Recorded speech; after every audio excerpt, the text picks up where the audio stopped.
Hello everyone, welcome to my YouTube channel. तो ये पहला वीडियो है हमारा इस सीरीज़ का। तो अभी क्या करते हैं कि अभी हम यहाँ तो फर्स्ट पे हमें कुछ हम क्वांटम मैकेनिक्स सीधा शुरू करने से पहले हमें कुछ चीज़ें समझनी होगी। तो फर्स्ट ऑफ ऑल फर्स्ट चीज़ है जो हमें समझना है वो क्या है कि व्हाट इज़ हिल्बर्ट स्पेस। ठीक है, तो एक चीज़ होती है कि हिल्बर्ट स्पेस जो है एक वेक्टर स्पेस है। ठीक है, it's more than linear vector space. पर अभी के लिए सिर्फ हम क्या कहते हैं एक वेक्टर स्पेस समझते हैं कि वो चीज़ होती क्या है। ठीक है, बिकॉज तो वेक्टर स्पेस समझने के लिए सबसे पहले हमें जो समझना होगा वो एक फील्ड क्या होता है।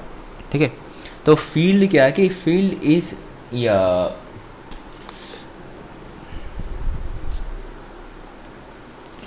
ओके, सो फील्ड जो है यूजुअली जो क्या होता है कि हम जो यूजुअली नॉर्मली यूज़ करते हैं वो रियल नंबर होता है या कॉम्प्लेक्स नंबर होता है या फिर या सेट ऑफ रैशनल नंबर्स, ऐसे बहुत सारी चीज़ें हो सकती हैं। तो अल्टीमेटली कोई तुम्हारा फील्ड जो है एक इट्स नॉट नेसेसरी कि रियल और कॉम्प्लेक्स हो, कुछ भी हो सकता है, बस उसका एक कुछ कंडीशंस है जो उसको फॉलो करने होंगे। For example with respect to addition, वो फील्ड रिस्पेक्ट टू एडिशन जो है कि कोई भी अगर या तुम्हारा वो कम्यूटेटिव होना चाहिए कोई भी चीज़। एंड सेकेंड वो और सेकेंड चीज़ उसका एसोसिएटिव होना चाहिए। कोई भी सेट अगर ऐसा properties with respect to addition ये फॉलो कर रहा है, देन दिस इज उसके बाद उसका या आइडेंटिटी एग्जिस्ट करना चाहिए, basically x plus zero is equal to x, and उसका इन्वर्स एग्जिस्ट करना चाहिए, एक्स माइनस या plus minus x is equal to zero with respect to plus. And similarly for multiplication भी ये प्लस के corresponding है, और विथ रेस्पेक्ट टू मल्टीप्लिकेशन भी सारे कंडीशन सेटिस्फाई होना चाहिए कि first x comma y should be equal to y comma x, minus of y comma z is sorry x of y comma just a second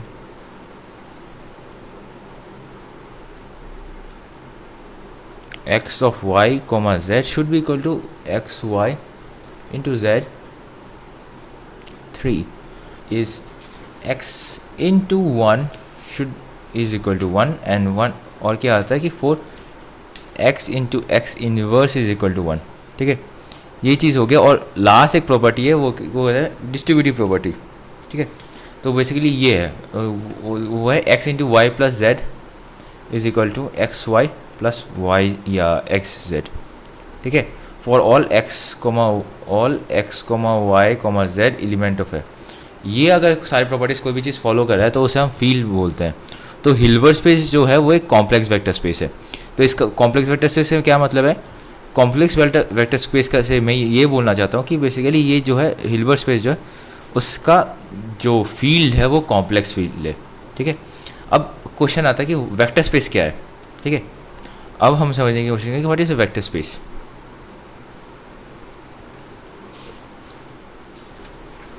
तो vector space जो है एक field पे हमेशा डिफाइन होता है। ठीक है, तो जनरली या और ये कुछ सेट ऑफ क्राइटेरियाज फॉलो कर सकते हैं कि एक इसको हम ऐसे लिख सकते हैं कि vector space is consist of एक वेक्टर स्पेस वो होता है जिसमें ये सारे या चीज़ें होती है। Consist of the following,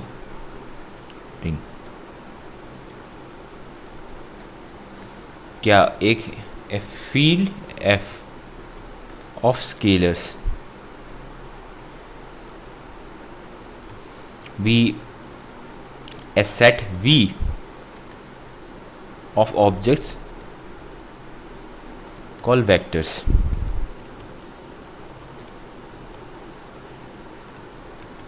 and 3 a rule a called vector addition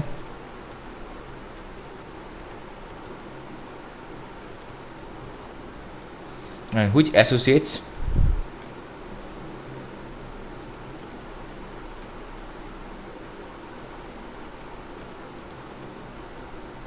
each pair of vector alpha comma beta in V called the sum of alpha and beta. Basically कुछ फॉलो ये प्लस एंड ये कुछ editions के respected addition के कुछ properties follow करने चाहिए। Okay, तो वो प्रॉपर्टीज़ क्या क्या है वो हम देखते हैं। ठीक है, तो एक कोई भी वेक्टर स्पेस ये सब तो चीज़ें होनी चाहिए, और एक कुछ जो प्रॉपर्टीज़ है वो मेन चीज़ है। वो प्रॉपर्टीज़ है कि एडिशन वापस विद इस इन द वेक्टर स्पेस जो है वो तो कोई भी वेक्टर सम जो है वो कम्यूटेटिव होना चाहिए। सेकेंड, वो एसोसिएटिव होना चाहिए।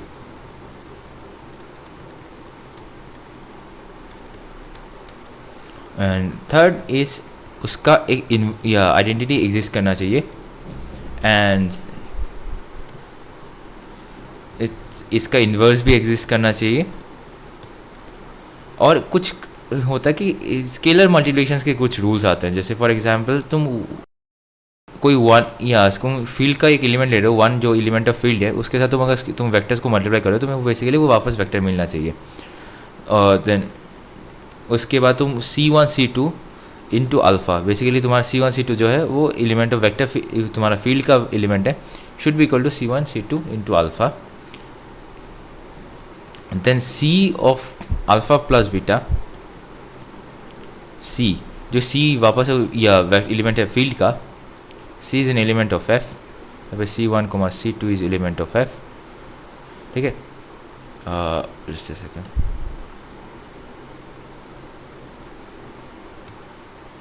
यहाँ पे 1 should be an element of F, तो ये should be equal to C alpha plus C beta. ये condition H C1 plus C2 into alpha is equal to C1 alpha plus C2 alpha. जिस similarly यहाँ पे C1 C2 जो है वो field का एलिमेंट है। ये सारे अगर चीज़ कोई भी या कोई भी सेट ऐसे सारे प्रॉपर्टीज सेटिस्फाई कर रहा है तो हम उस स्पेस को वेक्टर स्पेस बोलते हैं। तो अभी हिल्बर्ट स्पेस जो है ये सारी चीज़ें सेटिस्फाई कर रहा है। ठीक है, तो बिकॉज ऑफ दिस हम उसको क्या बोलते हैं कि ये एक वेक्टर स्पेस है, और वो उसका जो फील्ड है, अंडरलाइंग फील्ड है, वो है कॉम्प्लेक्स नंबर। ठीक है, तो यानी कि इसका मतलब ये हुआ कि जो स्केलर्स है, हम जो स्केलर्स ही होंगे C1 C2 वो होंगे एलिमेंट्स ऑफ कॉम्प्लेक्स नंबर्स। ठीक है ना, सेकेंड चीज़ आ जाता है कि एक जो कि बहुत ही इम्पोर्टेंट या प्रॉपर्टी है कि कोई भी वेक्टर स्पेस जो है एक एवरी वेक्टर स्पेस एडमिट्स ए basis. Every vector space admits ए बेसिस मतलब कोई भी वेक्टर स्पेस हो तुम्हारे पास, उसका एक बेसिस तुम्हारे पास उसका एक बेसिस होगा। ठीक है, तो क्वेश्चन आता है कि what is basis.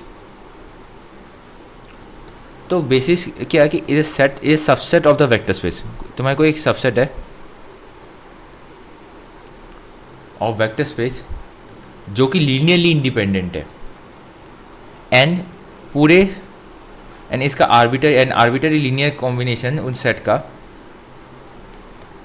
linear combinations of the elements of this subset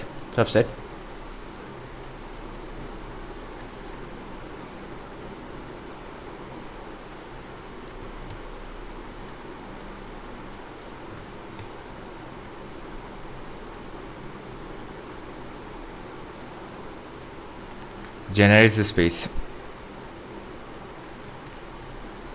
से मैं बोलना क्या चाहता हूँ, सपोज आप तुम्हारा जो वेक्टर स्पेस है अभी कंसिडर कर, सिंपल वेक्टर स्पेस कर सकते हैं कि R3 जो हमारा जो बेसिकली या R3 वेक्टर स्पेस जो है वो तुम्हारा उसका अंडरलाइंग फील्ड जो है वो रियल नंबर है। ठीक है, तो उस केस में हम बेसिस के सपोज तो उसका हम बेसिस बोलने में क्या चाहते हैं कि हम बेसिस बोल रहे हैं कि कोई भी ऐसा 3 नंबर या कोई सेट होगा जो इसमें से हम कोई 3 वेक्टर उठा लेते हैं कि सपोज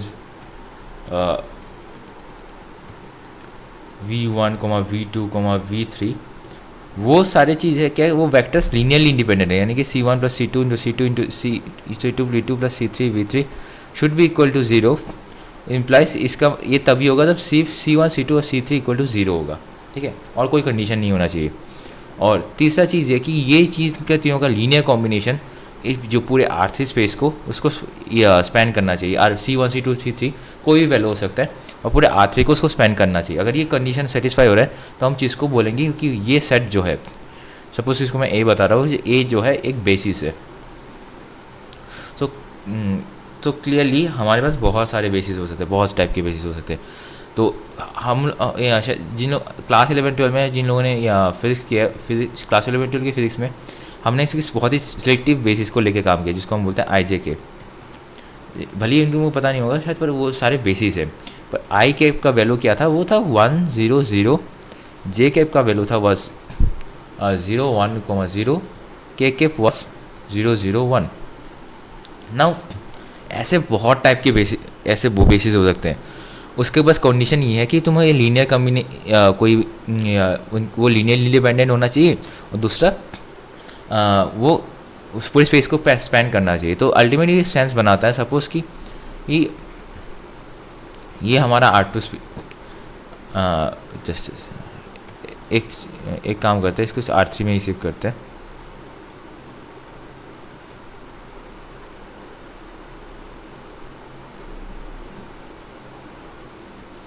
सपोज ये हमारा हो गया आई कैप डायरेक्शन, ये हमारा जे कैप डायरेक्शन। तो इंस्टेड ऑफ यूजिंग दिस, अगर हम कोई ऐसा बेसिस वेक्टर कोई भी यूज़ करें, तो हम क्लियरली देख रहे हैं कि इससे को यूज़ करके भी हम जो है अपना स्पेस जनरेट कर सकते हैं। ठीक है, नॉट नेसेसरी कि हमें आई कैप और जे कैप यूज़ करना पड़ेगा। ठीक है, हम सपोज ए कैप और बी कैप बोल रहे हैं, अगर A cap and B cap linearly independent है और या उस पूरे और आराम लीनियरली इंडिपेंडेंट हो, तो अच्छी बात है, वो होना भी चाहिए वो पूरा स्पेस को स्पेंड करने के लिए। और बस एक ही कंडीशन लीनियरली इंडिपेंडेंट है। और क्लियरली हम देख रहे हैं कि ये जो वेक्टर्स है, इनको हम रैंडमली इधर उधर ऐड करके हम पूरे स्पेस को कवर कर सकते हैं। या फिर इससे आपको अगर नहीं दिख रहा होगा तो एक यहाँ सपोज करो कुछ ऐसा मैंने ले लिया, ठीक है, या फिर ये छोड़ो, ऐसा भी ले सकते हैं। ये ले लिया ए कैप और बी कैप का डायरेक्शन मैंने सिर्फ माइनस आई कैप ले लिया, तो उससे भी हम पूरे स्पेस को जनरेट कर सकते हैं। ठीक है, तो अल्टीमेटली ये बहुत इंट्यूटिव है कि ऐसे बहुत सारे बेसिस जो है पॉसिबल है। ठीक है, बस इसी के बारे में यहाँ पे बात हो रही थी। तब उसके बाद आता है कि हमारा जो linear transformation. What is linear transformation?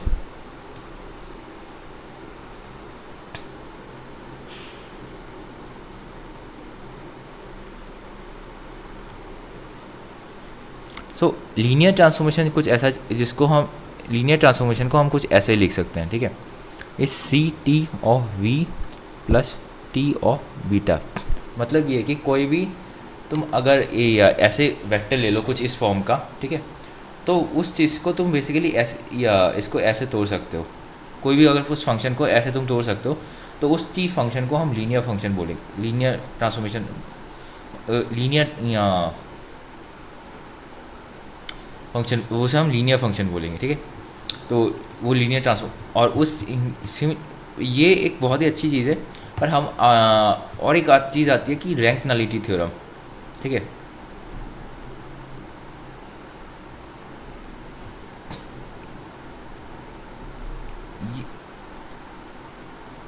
तो एक चीज़ हम समझ रहे थे कि देखो यार क्या कि हम जो जितने भी या जो ऑपरेटर्स होंगे, हम जो या क्वांटम मैकेनिक्स में यूज़ करने वाले सारे क्या होंगे, लीनियर ऑपरेटर्स होंगे। तो आप लोगों ने बहुत लोगों ने सुना होगा कि quantum mechanics is a linear theory. ठीक है, तो इसीलिए ही हम इतना लीनियर अलजेब्रा कर रहे हैं। तो रैंक अच्छा, तो इसलिए जो वहाँ पे जो ऑपरेटर्स भी है वो भी सारे लीनियर्स होंगे। अब चाहते हैं कि what is rank nullity theorem.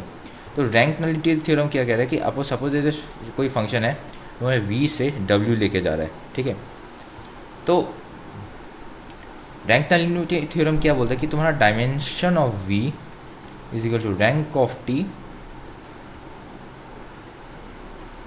Plus nullity of T. Okay, dimension मैंने शायद आपको बताया नहीं था, पर व्हाट इज शायद मैंने बताया नहीं था, पर डायमेंशन इज सिंपली क्या है कि तुम कितने तुम्हारे सेट में कितने एलिमेंट्स बिलोंग कर रहे हैं। ठीक है, तो लीनियरली इंडिपेंडेंस कितने एलिमेंट्स ऐसे बिलोंग कर रहे हैं। तो यहाँ पे 3 है, तो इसका डायमेंशन 3 हो गया। तो सपोज हमें R4 के लिए क्या होगा, हमें R4 के लिए जो है ऐसे 4 बेसिस चाहिए होगा, V1 V2 और V3 V4। इस चीज़ में क्या होगा कि सर डायमेंशन जो है वो 4 हो जाएगा। तो इसे कहते हैं डायमेंशन। तो रैंक नलिटी थ्योरम क्या कहता है कि तुम्हारा जो या ओरिजिनल वेक्टर स्पेस है जिसे तुम दूसरे वेक्टर स्पेस को मैप कर रहे हो, उसका टोटल डायमेंशन है जो उस ट्रांसफॉर्मेशन मैट्रिक्स का ट्रांसफॉर्मेशन का रैंक और नलिटी के जो नलिटी का रैंक और नलिटी की और रैंक जो है नलिटी का रैंक और रियल रैंक उसका सम जो है उसके इक्वल होता है। तो क्वेश्चन होता है कि what is nullity and what is rank. तो एक चीज़ है कि तुम कोई भी लीनियर क्या कहते हैं तुम लीनियर ऐसे ट्रांसफॉर्मेशन को तुम एक मैट्रिक्स फॉर्म में रिप्रेजेंट कर सकते हो, जिसे हम मैट्रिक्स रिप्रेजेंटेशन थ्योरी कहते हैं, रिप्रेजेंटेशन से। तो सपोज तुम्हारे पास ए बी सी ऐसे E F G H I जे,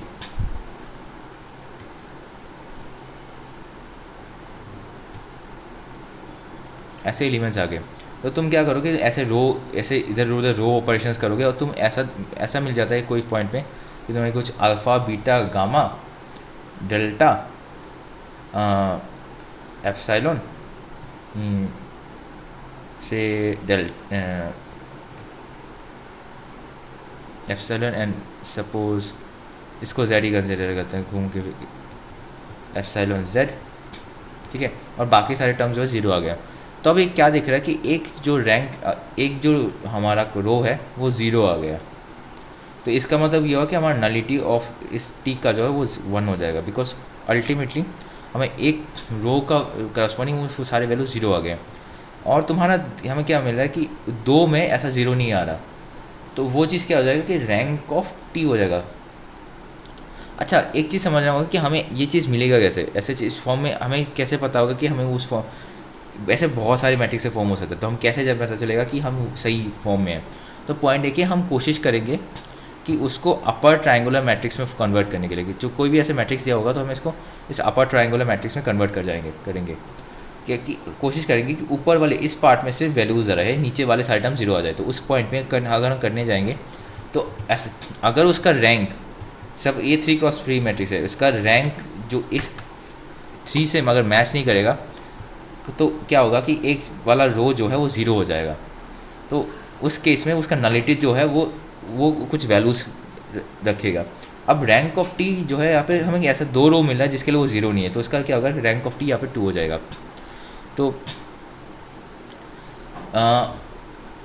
इसको अच्छे से समझते हैं होता क्या है। तो रैंक क्या करते हैं, नलिटी ऑफ टी बेसिकली है कि तुम्हारा वेक्टर स्पेस से तुम कौन से एलिमेंट्स जो है ये ट्रांसफॉर्मेशन मैट्रिक्स वी से कुछ कौन से एलिमेंट्स एक सबसेट है, कौन से एलिमेंट्स को तुम वो सीधा जीरो में जाके मैप कर रहा है।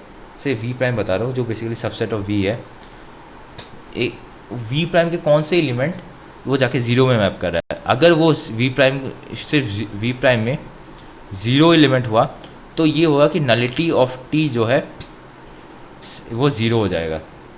हम जैसे डिफाइन करते हैं कि डायमेंशन ऑफ ज़ीरो एक वेक्टर स्पेस जिसमें ज़ीरो एलिमेंट है वो उसका डायमेंशन ज़ीरो है, हम ऐसा डिफाइन किया है। पर अगर इसमें इसको छोड़ के कोई भी और चीज़ और सेट होगा तो उसके इसमें वो नॉट इक्वल टू ज़ीरो हो जाएगा। अगर वी प्राइम जो है ज़ीरो सम और भी एलिमेंट्स होंगे तो उस केस में ये नलिटी ऑफ टी